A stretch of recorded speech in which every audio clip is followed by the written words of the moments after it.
Hi guys, it's Miss Rachee and welcome to tonight's Mundo Monday. Mundo means world and we're bringing you the world one picture book at a time. Tonight we're talking about the summer solstice that occurred yesterday, June 20th. Today, June 21st, is the first day of summer. The summer solstice is the longest day of the year. It could either be the 20th or the 21st, and in honor of that, we're reading The Longest Day by Wendy Pfeffer, celebrating the summer solstice. This book, illustrated by Linda Bleck, is from Dutton's Children's Book. We do not own the rights to this book. So, it's summer solstice. As summer approaches in the northern part of the world, bisons shed their heavy coats. Mountain goats climb to sunny pastures, and with a splash of color, butterflies emerge from silky cocoons. At this time of year, the sun appears early each morning, rises higher into the sky each day, and lingers long into evening. Days become longer and warmer, and crops grow and ripen. This is why it's so nice when you get up and it's still bright and sunny, as opposed to winter when you get up and it might still be dark and chilly. Families fill playgrounds and parks. They picnic under an umbrella of green leaves, play baseball, volleyball, or just nap in the warm sunshine. Children can ride bikes and play outdoor games for hours in the evening with the sun still in the sky. Around June 21st, the first day of summer, as Earth moves in its orbit, the northern half of the Earth tilts towards the sun, and so it gets more sunshine than the southern half. The first day of summer, called the summer solstice, has more daylight hours than any other day of the year, making it the longest day. The sun, spreading warmth and light, has always been important to people. Warm sunshine and more daylight hours make for good growing season to supply life-giving food. So, this is where we are right now, the summer solstice, the longest day with the most sunshine. We just finished with our spring, where days were longer than nights, and that's when if you're planting, your seedlings start to sprout. In summer, the days are longer than nights, and they're getting shorter as your crops grow. Fall is called the autumnal equinox. Autumnal equinox. That's when day and night is kind of equal, same time. It's like equal time for day and night. In the fall, nights are longer than days. The days are getting shorter. It's time to harvest. Winter solstice, the shortest day of the year. It's usually around December 20th, December 21st. Winter, when your nights are longer than days. Yeah, so sometimes you might get up at 7 o'clock. You might get up in the morning and at 7 o'clock it's still dark. When we leave school and work, it's dark, dark, dark. But spring comes after winter, and that's when the day and night are equal again. It's just lovely. The sun was so valuable to people who lived in ancient times that some considered it one of their gods. Egyptians believed their sun god, Ra, sailed in a golden boat across the sky. In Mesopotamia, the people imagined their sun god, Shamash, had a chauffeur drive him across the sky. Each morning, Shamash would come out of the door of the east and travel across the sky to the door of the west. Then Shamash would travel underground all night to arrive at the door of the east again in the morning. The Greeks thought their sun god Apollo drove a chariot through the heavens, and the sun was one of his blazing wheels. Early people observed and recorded how the sun appeared to move through the sky. They used many methods to chart the sun's path. Ancient Greeks measured the shadows of a tall pillar. The shortest shadow occurred on the longest day in summer, when the midday sun was high in the sky. The longest shadow appeared on the shortest day in winter, when the midday sun was low in the sky. The Chumash Indians of California painted a sunburst around an opening in the ceiling of a cave. They called it the House of the Sun. During mid-afternoon, on the longest day, the sun's rays streamed through the opening. When sunlight beamed on a quartz crystal wedged in the ground, the Chumash Indians welcomed the summer solstice. 5,000 years ago in England, people began building structures to mark these special times of the year. One prehistoric monument, Stonehenge, consists of a circle of stones. Some line up with the summer solstice sunrise, and others line up with the winter solstice sunset.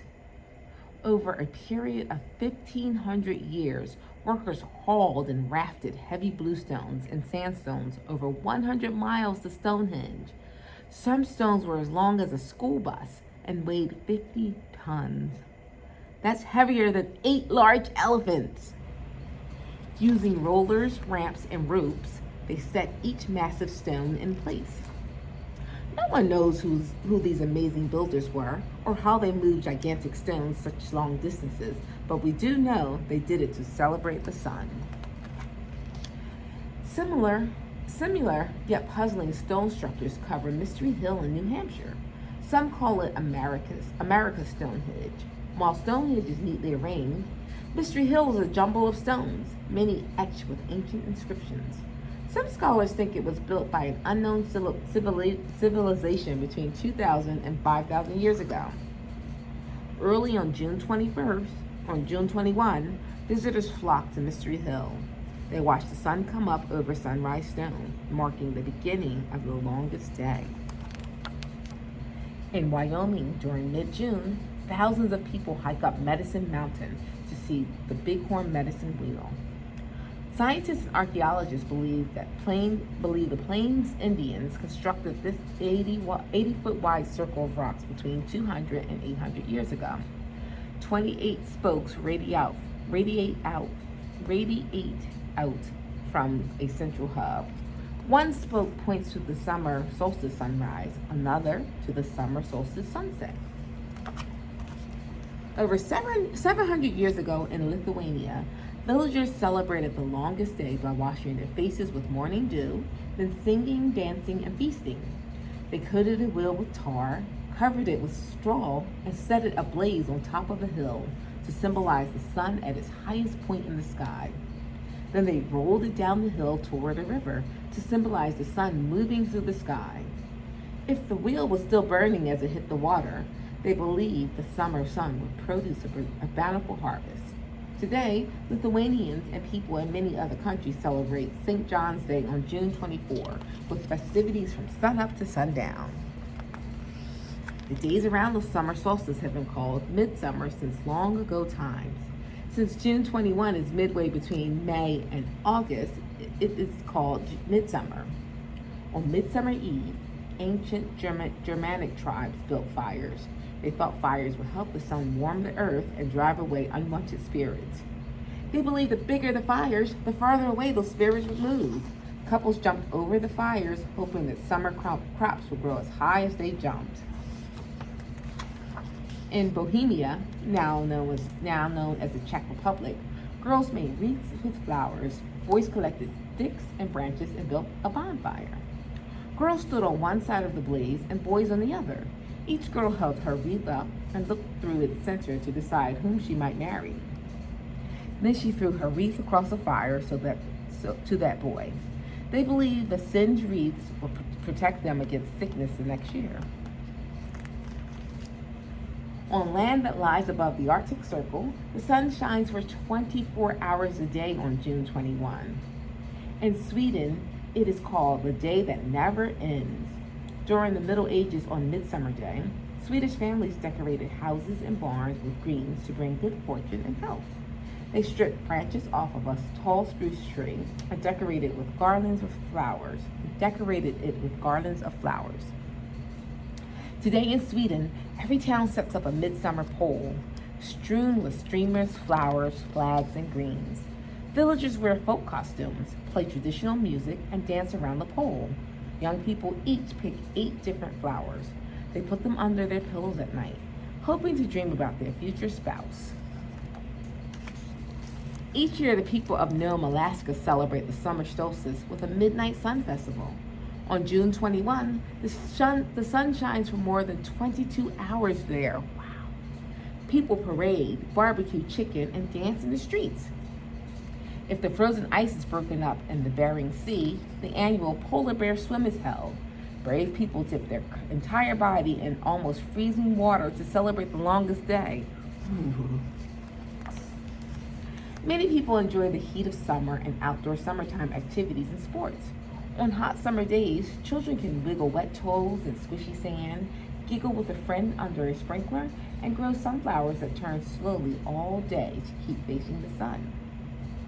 At twilight, that time between daylight and darkness, after the sun sinks below the horizon, children can gaze at a few bright stars twinkling above and plan another day of fun in the sun. During the hot weather, the days shorten and summer soon ends. Summer soon ends. Leaves fall, cool winds blow, bisons start growing heavier coats. Mountain goats wander down to windless pastures, and monarch butterflies migrate south to the warm skies of Mexico. The Earth continues its orbit around the sun until next June, when people in the northern part of the Earth will once again enjoy the summer solstice and the longest day of the year.